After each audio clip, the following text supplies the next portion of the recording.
Olá, tudo bem? Eu sou o Guilherme Morales e hoje eu vou apresentar para vocês como que a gente vai trabalhar nessa nossa unidade didática com o tema linguagem verbal e não verbal. Estou trabalhando junto com o Samuel e a Vanessa, onde fizemos um trabalho com o objetivo de apresentar recursos linguísticos, trazendo então a linguagem verbal e não verbal, mostrando a formalidade e informalidade da língua.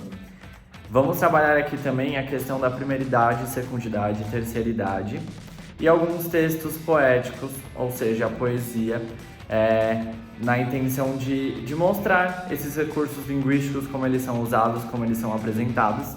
E aí a gente trouxe também o uso da música para apresentar todos esses temas, onde a música a gente consegue entendê-la como uma linguagem mista, onde a gente tem a presença da linguagem verbal e da linguagem não verbal. O que é a linguagem verbal, antes de mais nada? A linguagem verbal, então, é a linguagem que ela é transmitida através de palavras, de frases e textos. Então, tudo que contém coisas escritas é a linguagem verbal. A linguagem não verbal já é o oposto, então na linguagem verbal a gente não tem a presença de palavras, de frases, de textos, a gente só tem o uso de imagens, de melodias, de sons que querem transmitir, passar alguma mensagem. E aí a linguagem mista é quando a gente junta essas duas e tem aí uma só, que é o caso da música, tá? Que a gente vai apresentar aqui para vocês, onde na música a linguagem verbal está presente na letra da música propriamente, e a linguagem não verbal ela está presente na melodia e no som da música. Agora a gente vai ver um pouquinho mais sobre abordagem didática, sobre as atividades em sala de aula e vamos entender um pouquinho mais sobre o conteúdo que vai ser apresentado pela Van e pelo Samuel.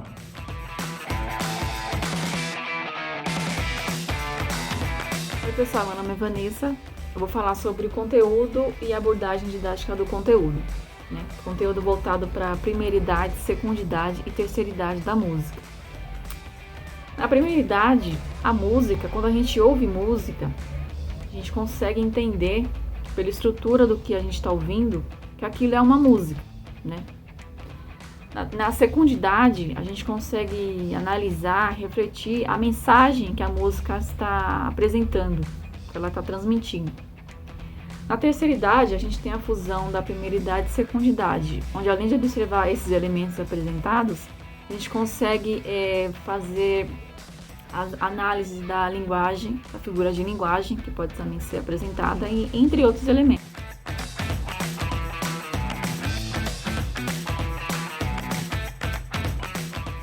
Oi gente, tudo bem? Eu sou o Samuel e eu vou explicar sobre o plano de aula.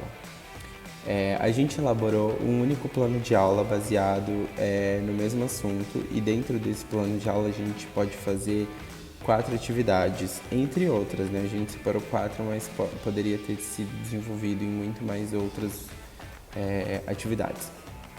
A primeira atividade consiste na gente apresentar os textos, né, do capítulo 3 do livro Teorias de um Desapaixonado, escrito por mim mesmo. E nesses textos a gente olharia para esses conceitos linguísticos, né? Quais são os recursos que o autor usa em relação a figuras de linguagem, em relação à linguagem verbal e não verbal, em relação à rima, a estrutura do poema. Então, todos esses aspectos a gente abordaria em uma das atividades. Na primeira atividade, a gente simplesmente vai só apresentar os textos para os alunos. Então, a gente pode levar através de um PowerPoint, a gente pode levar os materiais impressos, os textos impressos para os alunos fazerem a leitura, a gente pode levar através do Data Show, a gente pode levar... Enfim, são vários recursos que a gente pode utilizar para apresentar os textos para os alunos. Na primeira aula, a gente tem essa intenção de simplesmente ler. Então, a gente vai ler 1, 2, 3, 4 ou todos os textos desse terceiro capítulo do livro e cada aluno vai refletir sobre aquilo que interpretou daquele poema, daquele texto. Bom, Na segunda parte do plano de aula, a gente segue, né, o mesmo plano de aula, só que agora a gente vai para a atividade 2. Então, a gente tem a atividade 1 em uma aula de mais ou menos 50 minutos e uma segunda aula para a execução da atividade 2 também, mais ou menos, em média, 50 minutos. Na primeira atividade, a gente tem a apresentação e a leitura dos textos. Na segunda, a gente tem a análise linguística, morfológica, sintática, semântica dos textos, olhando mesmo para esse lado mais da linguística. Então, a gente olha os recursos estilísticos que o autor usou nos poemas, nos textos, quais são os recursos visuais que o autor usou, o porquê que ele usa esse recurso e não esse, o porquê que ele usa essa imagem, ou essa figura, ou essa forma.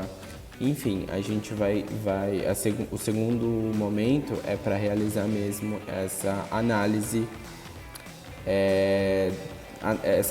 textual dentro de todos os poemas. Então, a gente pode fazer, o professor, no caso, pode fazer um exemplo com os alunos. Então, pega um dos textos ou pega um outro texto aleatório ou similar com os textos do terceiro capítulo do livro e explica para os alunos como que se dá essa análise. Então, ele pode fazer um exemplo na lousa, ele pode trazer um exemplo pronto e liberar os alunos para que eles façam suas próprias análises dentro de toda esse universo que a gente comentou, da semântica, da sintática, dos recursos sonoros, fonológicos, recursos estilísticos. Então, essa segunda parte seria a atividade da análise textual.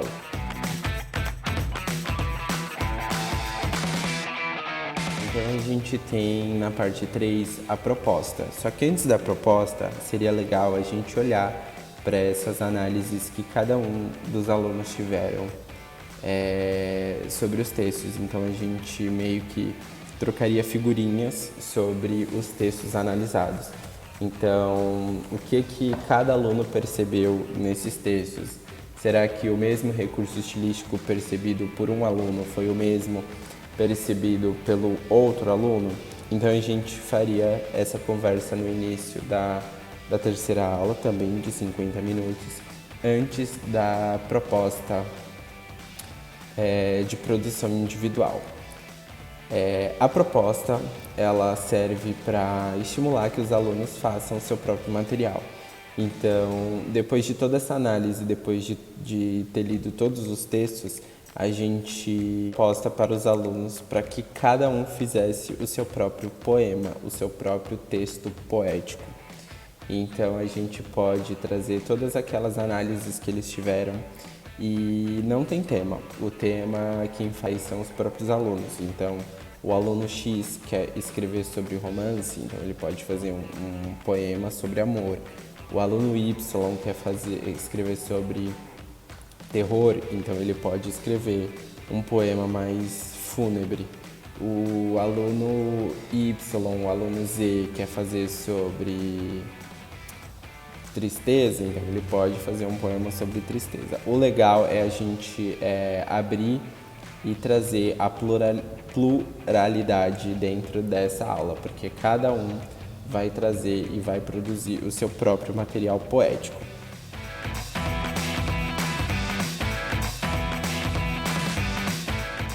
Para a quarta aula e o plano final dessa sequência de plano de aula, cada aluno vai desenvolver em cima daquele poema, daquele texto poético, um material físico ou não, né? Depende do que cada aluno vai querer desenvolver, para a gente fazer uma amostra de trabalhos. Então, o aluno X fez um poema sobre terror e o material que ele quer produzir é um curta-metragem. Então, o aluno vai produzir o seu curta-metragem em cima do seu próprio texto. O aluno Y escreveu sobre romance e quer fazer uma escultura. Então, o aluno Y vai fazer uma escultura em cima do seu texto, em cima do seu texto poético, em cima do seu poema. e a gente pode deixar que os alunos interpretem e façam da sua forma o seu material. O legal é que cada um faça o seu projeto, então a gente pode ter projetos manuais, projetos visuais, projetos sonoros, projetos físicos, projetos sensoriais. Isso vai depender da imaginação de cada aluno. No final, depois que a gente tiver todos esses materiais prontos, a gente poderia abrir uma amostra para toda a escola ou uma exposição desses trabalhos para a escola, para os pais em dia de reunião de pais, ou a gente poderia desenvolver um evento para que a comunidade participasse dessa amostra e pudesse observar essas obras feitas pelos alunos. Bom, gente, é isso sobre as atividades e até uma próxima. Para a abordagem didática do conteúdo, pensamos em trabalhar com poesia, porque a poesia, de uma forma especial, ela possibilita o trabalho com atividades tanto para análise da melodia, a estrutura das palavras, figuras de linguagem, tanto linguagem verbal e não verbal também.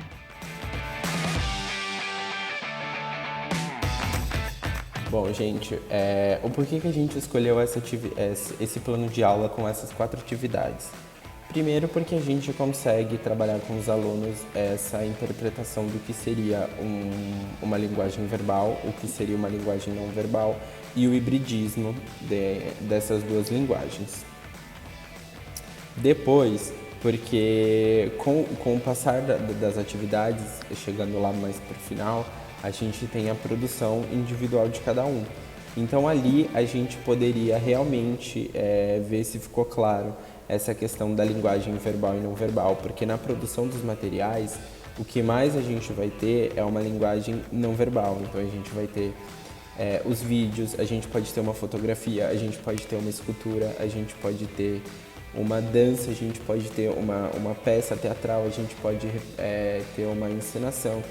Tudo isso voltado e baseado em cima dos textos que a gente criou após a leitura dos textos lá do 3º capítulo do livro. Então, esses foram os motivos do qual a gente desenvolveu essa atividade. Espero que todo mundo tenha gostado e se vocês fizerem algum dia, não esqueça de mandar o resultado pra gente.